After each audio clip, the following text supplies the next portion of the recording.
ER nurses, what's the most embarrassing thing a patient has ever tried to hide from you during triage? It was a slow Tuesday afternoon in the emergency room, the dead zone between lunch rush and dinner chaos, when the only sounds are the humming vending machines and the occasional cough from the waiting room, when a man in his late 20s shuffled through the doors in a way that immediately caught my attention. He was walking like he had a broomstick taped to his spine, every step tiny and deliberate, his face the color of a hospital bedsheet. He told the front desk he had really bad lower back pain and needed muscle relaxants. His voice was high and strained.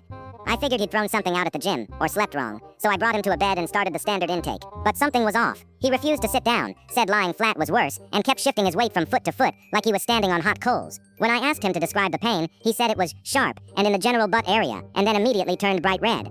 I asked if he'd fallen. He said no. I asked if he'd lifted anything heavy. He said not really. I asked if he'd sat on anything unusual. He paused for 2 full seconds, a pause so loud I could hear my own heartbeat, and then whispered, maybe. That's when I started seriously questioning all my life choices. I asked him what he meant by maybe, and he stared at the ceiling like he was praying for a meteor to hit the hospital.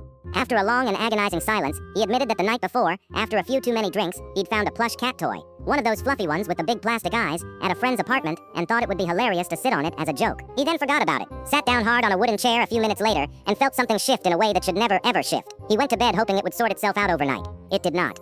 I genuinely wondered why I didn't become a dentist instead, where at least the embarrassing conversations are mostly about flossing. The twist came during the x-ray. The radiologist called me over, confused, and pointed at the screen. There it was, clear as day, a perfectly round plastic eye from the plush toy, lodged in a spot that made all of us in the room collectively wince and hold back laughter. The body had absorbed the fabric, but the hard plastic eye had survived, and it was now the proud new resident of a place it was never designed to visit. The patient, when I showed him the image, buried his face in his hands and made a sound that was half laugh and half sob. In the end, a quick and mildly awkward procedure took care of it. The doctor presented him with the plastic eye in a small specimen jar as a souvenir, which he refused to take.